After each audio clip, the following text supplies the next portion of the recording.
사사들이 치리하던 때에 그 땅에 흉년이 드니라. 유다 베들레헴의 한 사람이 그의 아내와 두 아들을 데리고 모압 지방에 가서 거류하였는데 그 사람의 이름은 엘리멜렉이요 그의 아내의 이름은 나오미요 그의 두 아들의 이름은 말론과 기륜이니 유다 베들레헴 에브라 사람들이더라.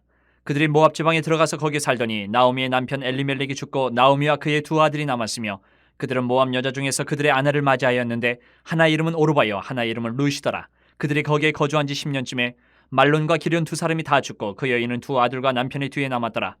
그 여인이 모압 지방에서 여호와께서 자기 백성을 돌보시사 그들에게 양식을 주셨다 함을 듣고 이에 두 며느리와 함께 일어나 모압 지방에서 돌아오려 하여 있던 곳에서 나오고 두 며느리도 그와 함께하여 유다 땅으로 돌아오려고 길을 가다가 나오미가 두 며느리에게 이르되 너희는 각기 너희 어머니의 집으로 돌아가라. 너희가 죽은 자들과 나를 선대한 것 같이 여호와께서 너희를 선대하시기를 원하며 여호와께서 너희에게 허락하사 각기 남편의 집에서 위로를 받게 하시기를 원하노라 하고 그들에게 입맞춤에 그들이 소리를 높여 울며 나오미에게 이르되 아니니이다. 우리는 어머니와 함께 어머니의 백성에게로 돌아가겠나이다 하는지라. 나오미가 이르되 내 딸들아 돌아가라. 너희가 어찌 나와 함께 가려느냐. 내 태중에 너희의 남편들 아들들이 아직 있느냐. 내 딸들아 되돌아가라. 나는 늙었으니 남편을 두지 못할지라. 가령 내가 소망이 있다고 말한다든지 오늘 밤에 남편을 두어 아들들을 낳는다 하더라도 너희가 어찌 그들이 자라기를 기다리겠으며 어찌 남편 없이 지내겠다고 결심하겠느냐. 내 딸들아 그렇지 아니하니라. 여호와의 손이 나를 치셨으므로 나는 너희로 말미암아 더욱 마음이 아프도다 하매 그들이 소리를 높여 다시 울더니 오르바는 그의 시어머니에게 입맞추되 룻은 그를 붙쫓았더라. 살아가는 인생 중에 이렇게 종종 절망에 처할 때, 어려운 일이 생겨서 낙심이 될 때 이런 질문을 던지게 됩니다. 나는 무엇일까? 나는 어떻게 살아가야 될까? 이런 생각들을 하게 되는 경우가 있습니다. 그러나 나 자신이 처한 상황에서 최선을 다하는 것이 의미 있는 인생을 살아가는 길이라고들 얘기를 합니다. 오늘 룻기에 등장하는 한 가족이 나오고 그 중심에 나오미라는 여인이 등장을 합니다. 고향 베들레헴에 살던 이 나오미의 가족들은 흉년이 들었어요. 그래서 이 흉년을 피하기 위해서 고향 베들레헴을 떠나서 모압으로 이주를 합니다. 모압은 이방 나라예요. 그냥 같은 나라가 아니고 이방 땅으로 이주를 해요. 흉년을 피해서. 그런데 오늘 본문을 보면 그 결과가 그렇게 좋지를 못합니다.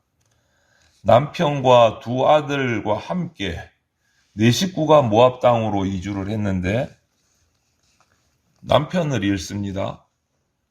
차례대로 두 아들을 다 잃습니다. 두 아들은 모압 땅에 가서 또 결혼을 했어요. 이방 여인들과. 그래서 이제는 며느리 둘, 이방 며느리 둘과 나오미 자신밖에 남지를 않았어요. 이렇게 참 비참한 결과를 맞이한 상황에서 이제는 고향 베들레헴으로 돌아갈 생각을 하게 됩니다. 그리고 두 며느리에게 이제 집으로 그냥 돌아가라. 각자 고향으로 돌아가라. 이렇게 권유를 하게 됩니다. 그 결과 오르바 한 며느리는 돌아가고 룻이라는 며느리는 끝까지 시어머니를 따라서 유대 베들레헴까지 와서 함께 살게 돼요. 이것이 오늘의 본문의 말씀의 줄거리입니다. 이 과정을 통해서 나오미와 룻이 고통을 통과해 가는 그 과정들을 보면서 우리가 때때로 당하는 그런 실패나 어려움이나 이 고통 속에서 그리스도인으로서 어떤 삶의 자세를 취해야 될까? 고통 속에서 이런 모습들을 우리가 한번 살펴보면 좋겠습니다. 먼저 나오미는 잘못을 깨닫고 난 이후에 즉시 돌아섰습니다. 머뭇거리지 않고. 하나님을 떠나서 방황하는 사람들에게 따라오는 필연적인 결과가 있어요. 그리스도인들에게 슬픔과 고통이 온다라는 거예요. 하나님을 떠나서 자기 뜻대로 가는 중에 아무것도 얻는 것이 없었던 이 나오미는 깨닫습니다. 그래서 오늘 본문에도 나오고 있지 않습니까? 여호와의 손이 나를 치셨으므로 13절에 이렇게 나와요. 그리고 그것을 깨닫고 머뭇거리지 않고 돌아섭니다. 남편의 죽음, 아들의 죽음, 두 아들의 죽음, 그 이전에는 고향 땅에 흉년이 든 것까지. 그것이 하나님의 사인이었다는 걸 조금 늦었지만 깨닫고 깨닫는 즉시 돌아서요. 깨닫는 즉시. 여러분, 베들레헴이 고향인데 베들레헴의 의미가 뭡니까? 떡집이에요. 떡집. 풍성한 거예요. 농사가 잘 되는 지역이에요. 근데 그 땅에 흉년이 들었어요. 이거는 되게 상반되는 내용인 거예요. 그 흉년도 사실 기록을 보면 그냥 흉년이 아니고 유대 사람들이 하나님께 우상숭배를 했기 때문에 하나님이 주신 징계라는 거죠. 그런데 하나님이 주신 징계를 피해서 이방 땅으로 이주를 했어요. 거기서 남편이 죽습니다. 두 아들이 죽습니다. 이게 하나님의 사인이라는 거예요. 우연이 아니고 그것을 늦게라도 깨닫고 깨닫는 즉시 돌아섰어요. 그래서 17절에 뭐라고 합니까? 모압 지방에서 유다 땅으로 돌아오려고 길을 갔다라고 기록을 했어요. 돌아선 거예요. 다시. 우리도 동일합니다. 나오미와 같이 우리가 가던 길이, 인생의 길이 잘못됐다는 것을 깨닫는 순간 원망이 아니고 하나님께로 돌아서는 게 먼저다. 원망이 아니고. 그런데 우리 인간이 악해서 항상 비슷하게 나타나는 형상은 나는 틀린 게 없어. 자기 기준으로 하나님의 말씀을 판단하는 거고 자기 기준으로 지체들을 판단하는 경우들이 너무나 비일비재하다. 그렇게 되면 심각한 일이 일어나요. 깨닫지를 못하는 거예요. 하나님의 사인을. 돌아설 수가 없어지는 거예요. 그래서 항상 우리가 기도가 필요하고 그것을 깨닫게 해달라고 영적인 분별력을 달라고 하나님 앞에 말씀 앞에 머무는 수밖에 없습니다. 나오미는 그 길을 깨닫는 순간 하나님께로 돌아서서 다시 고향으로 돌아갑니다. 고향으로 돌아갑니다. 모압 지방에서 어려운 일이 생겨서 다른 우상 숭배하는 지방으로 돌아간 것이 아니라 다시 흉년이 들어있던 그 유다 땅으로 향하게 돼요. 여러분, 우리도 인생 여정에서 잘못되었다고 하나님의 사인이 깨달아지면 지체 없이 하나님께로 돌아서야 됩니다. 회초리를 맞더라도 돌아서야 돼요. 그것이 더 이상의 어려움을 겪지 않고 구원 얻을 수 있는 해결책, 유일한 방법이기 때문에 그렇습니다.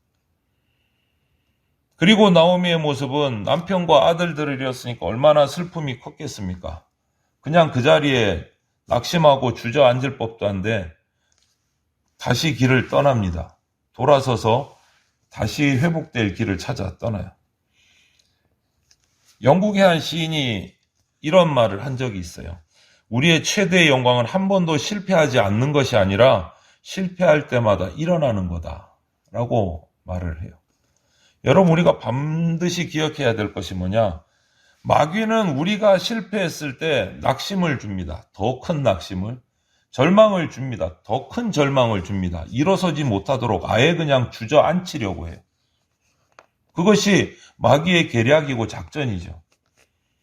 하지만 주님께서는 우리가 낙심할 때, 고통 가운데 있을 때 한없는 위로, 한없는 담대함을 주세요. 그래서 성경은 너는 강하고 담대하라 말씀할 때도 있고 너는 마음에 근심하지 말라라고 우리에게 계속해서 힘을 주실 때도 있어요. 이 말씀을 기억하고 다시 일어서야 돼요. 그래서 나오미는 다시 재기하려고 잘못된 길을 다시 수습하고 돌아갑니다. 베들레헴으로 돌아가요. 우리 그래서 7.8기 이런 말이 우리나라에도 있지 않습니까? 7번 넘어져도 8번 일어나라. 용기를 주는 말인데, 여러분, 나무가 자랄 때도 항상 건강할 수 없습니다. 시들 때도 있고 벌레 먹을 때도 있어요. 싹이 나서 거목이 될 때까지 싱싱하게만 자라는 나무는 없다라는 거예요. 마찬가지로 우리 인생도 인생 속에서 어려움과 고난이 있습니다. 그럴 때마다 주저앉으면 우리 인생은 엉망이 되는 거죠. 그런데 성경은 분명히 말합니다. 로마서 8장 28절에도 하나님을 사랑하는 자, 곧 그의 뜻대로 부르심을 입은 자들에게는 모든 것이 합력하여 선을 이루느니라. 이렇게 말씀해 주고 있어요. 그리고 또 하나님께서는 예레미야 선지자를 통해서 애가에 주께서 인생으로 고생하게 하시며 근심하게 하심은 본심이 아니시로다. 이렇게 말씀을 해요. 본심이 아니면 우리에게 고통을 주시는 목적이 있다라는 말이죠. 이 연단의 과정을 통해서 우리를 성장시키고 단단하게 만드시기 위한 훈련의 과정이다. 그래서 우리가 실패의 잔을 마실 때 좌절만 할 것이 아니고 하나님께 원망할 것이 아니고 먼 곳을 바라보고 하나님께서 이 과정 가운데 나를 훈련시키시는 것이다 라는 것을 깨닫고 더욱더 주님 앞으로 돌아가야 된다. 돌아가야 된다. 용기를 더 가지고 하나님께로 더 가까이 나가는 것이 중요하다는 거죠. 그래서 나오미는 오늘 다시 돌아갈 준비를 하잖아요. 어디로요? 잘못 나왔던 고향으로, 하나님의 땅으로 돌아갈 준비를 합니다. 우리도 마찬가지예요. 나오미가 타향으로 와서 실패하고 깨닫고 이 이방 땅 모압에서 하나님이 주신 고향 땅 가나안의 베들레헴으로 가기 위해서 준비하고 출발했던 것처럼 우리도 왔던 곳으로 돌아갈 준비를 해야 돼요. 우리가 왔던 곳이 어디입니까? 하늘나라예요. 하늘나라의 소망을 가지고 그쪽으로 그 하늘나라를 향해서 이 인생을 살아가야 된다라는 거예요.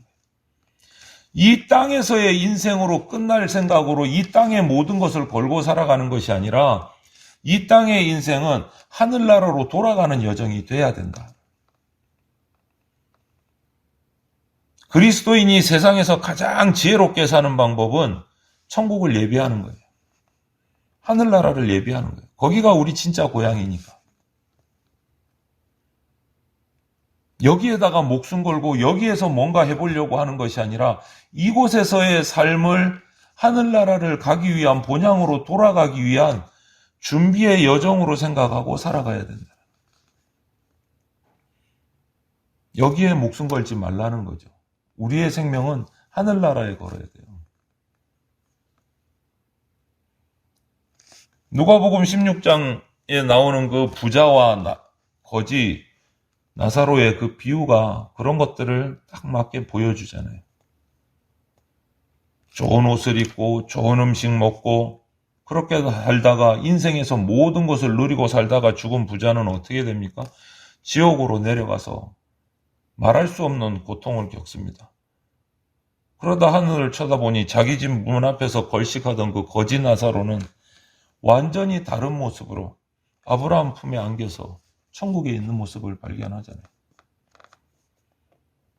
아버지 아브라함이여 나사로를 보내서 물을 조금 찍어서 내 혀를 좀 시원하게 해주십시오. 단칼에 꾸짖음을 받고 거절당하는 모습. 어디에 소망을 두었느냐가 이런 엄청난 결과의 차이를 가져온다는 거예요. 어디에 소망을 두었느냐. 이 인생을 살면서 우리의 소망이 어디 있는가를 점검을 해봐야 되고 내가 지금 어디에 목적을 두고 이 인생을 살아가고 있는가를 점검해 봐야 되는 거예요.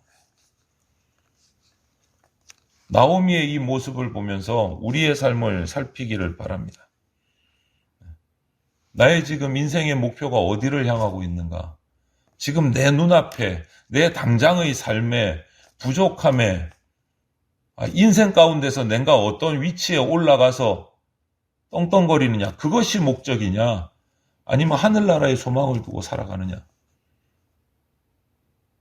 한때 잘못이 있었지만 나오미는 하나님의 사인을 깨닫는 그 이후로 바로 돌아섭니다. 바로 돌아서서 다시금 그 길을 수습하고 돌아가는 모습을 오늘 보게 됩니다. 그 결과 오늘의 본문 아니고 룻기 뒤로 우리 묵상하면 나오겠지만 그 결과가 뭡니까? 예수 그리스도의 조상이 되잖아요. 나오미와 룻의 가문을 통해서 다윗이 태어나고 그 다윗의 가문 가운데 예수님이 태어나는 엄청난 역사가 일어나잖아요. 이 시작이 어디입니까? 하나님의 사인을 깨닫는 즉시 돌아서는 데부터 시작됩니다. 여러분, 축복은, 형통은 내 실패가 없어야 축복받고 형통하는 것이 아니라 내가 실패하고 실수했을 때 하나님의 사인, 하나님의 말씀 앞에서 즉시 돌아서는 것이 축복의 시작입니다. 즉시 돌아서는 것이. 살든지 죽든지 하나님 나라를 바라보고 주의 말씀에 따라가는 그 결단과 그 행동을 따라서 그렇게 살아갈 때 우리가 주님 주시는 길을, 형통의 길을 살아갈 수 있다. 라는 것을 우리가 오늘 이 룻기의 서두 부분을 보면서 우리가 교훈으로 받기를 바랍니다.